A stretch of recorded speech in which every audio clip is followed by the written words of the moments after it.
ಅಭಿಮಾನಿಗಳನ್ನು ಹೊಂದಿರತಕ್ಕಂಥ ನಾವು ದಾರಿಯಲ್ಲಿ ಬರ್ಬೇಕಾದ್ರೆ ನೋಡಿದೆ ಒಂದು ಕಾನ್ವಾಯಿ ಸುಮಾರು 50 ಕಾರ್ ನಿಂತಿತ್ತು. ನಾನು ಏನ್ ಅನ್ಕೊಂಡೆ ಅಂತಂದ್ರೆ ಯಾರೋ ಒಂದು ಬಾಲಿವುಡ್ ನಟ ಇಲ್ಲ ಹಾಲಿವುಡ್ ನಟ ಯಾರೋ ಹೋಗ್ತಾ ಇದಾರಪ್ಪ, ಇಷ್ಟೊಂದು ರಶ್ ಆಗಿದೆ ಅನ್ಕೊಂಡೆ.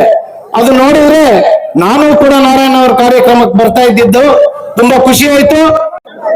ಏನು ಈ ಅದ್ಭುತವಾದ ಕಾರ್ಯಕ್ರಮದಲ್ಲಿ ನಮ್ಮ ಸ್ನೇಹಿತರು ನಾರಾಯಣರವರ ಹುಟ್ಟುಹಬ್ಬದ ಪ್ರಯುಕ್ತ ನಮ್ಮ ತಾಲೂಕಿನ ನಮ್ಮ ಜೆಡಿಎಸ್ ಪಕ್ಷದ ಪ್ರಭಾವಿ ನಾಯಕರುಗಳಾದ ಕಾಡೇನಹಳ್ಳಿ ನಾಗರಾಜನ್ನವರು, ಡಿ ವಿ ಶಾಮಣ್ಣವರು, ಶ್ರೀನಿವಾಸ ರೆಡ್ಡಿ ಅನ್ನವರು, ಇನ್ನು ಗಣ್ಯಾತಿ ಗಣ್ಯರು ಆಗಮಿಸಿ ಮತ್ತು ಅನೇಕ ಭಾಗಗಳಿಂದ ಅವರ ಅಭಿಮಾನಿಗಳು ಮುಡಿನೂರು ಸುತ್ತಮುತ್ತಲೂ ಇರುವ ಎಲ್ಲ ಅವರ ಅಭಿಮಾನಿಗಳ ಬಳಗ ಮತ್ತು ಅವರ ಸ್ನೇಹಿತರು ಎಲ್ಲರೂ ಬಂದು ಕೂಡ ಈ ಕಾರ್ಯಕ್ರಮವನ್ನು ಬಹಳ ಯಶಸ್ವಿಯಾಗಿ ನಾರಾಯಣರವರಿಗೆ ಹುಟ್ಟುಹಬ್ಬವನ್ನು ಏನು ಕೋರಿದಿರೋ ನಾನು ಕೂಡ ನಾರಾಯಣರವರಿಗೆ ಹುಟ್ಟುಹಬ್ಬದ ವಿಶೇಷವಾಗಿ ಅವರಿಗೆ ಹುಟ್ಟುಹಬ್ಬದ ಶುಭಾಶಯಗಳನ್ನು ಕೋರುತ್ತಾ ಅವರು ಇಂತಹ ಹುಟ್ಟುಹಬ್ಬವನ್ನು ಇನ್ನೂ 100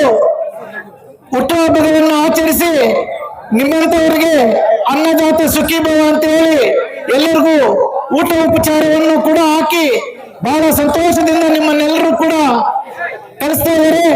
ಅವರಿಗೆ ನಮ್ಮ ನಾಗರಾಜನ್ ಅವರು ಹೇಳಿದಂಗೆ ರಾಜಕೀಯವಾಗಿ ಉಜ್ವಲ ಭವಿಷ್ಯತ್ತಿದೆ. ಈ ತರ ಅಭಿಮಾನಿಗಳನ್ನು ಹೊಂದಿರತಕ್ಕಂಥ ನಾವು ದಾರಿಯಲ್ಲಿ ಬರ್ಬೇಕಾದ್ರೆ ನೋಡಿದೆ ಒಂದು ಕಾನ್ವಾಯಿ ಸುಮಾರು 50 ಕಾರ್ ನಿಂತಿತ್ತು. ನಾನು ಏನ್ ಅನ್ಕೊಂಡೆ ಅಂತಂದ್ರೆ ಯಾರೋ ಒಂದು ಬಾಲಿವುಡ್ ನಟ ಇಲ್ಲ ಹಾಲಿವುಡ್ ನಟ ಯಾರೋ ಹೋಗ್ತಾ ಇದಾರಪ್ಪ, ಇಷ್ಟೊಂದು ರಶ್ ಆಗಿದೆ ಅನ್ಕೊಂಡೆ. ಅದು ನೋಡಿದ್ರೆ ನಾನು ಕೂಡ ನಾರಾಯಣ ಅವ್ರ ಕಾರ್ಯಕ್ರಮಕ್ಕೆ ಬರ್ತಾ ಇದ್ದಿದ್ದು ತುಂಬಾ ಖುಷಿ ಆಯ್ತು. ಅವ್ರಿಗೆ ಮತ್ತೊಮ್ಮೆ ಹುಟ್ಟುಹಬ್ಬದ ಶುಭಾಶಯಗಳನ್ನು ಹೇಳ್ತಾ, ಏನು ನಮ್ಮ ಮಾಧ್ಯಮ ಸ್ನೇಹಿತರು ಕೂಡ ಬೆಳಗಿಂದ ಕೂಡ ಬಂದಿದ್ದೀರಂತೆ, ನಿಮ್ಗೂ ಕೂಡ ಎಲ್ಲರಿಗೂ ಒಳ್ಳೇದಾಗ್ಲಿ.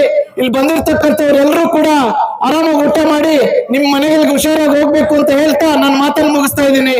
ಜೈ ಕರ್ನಾಟಕ.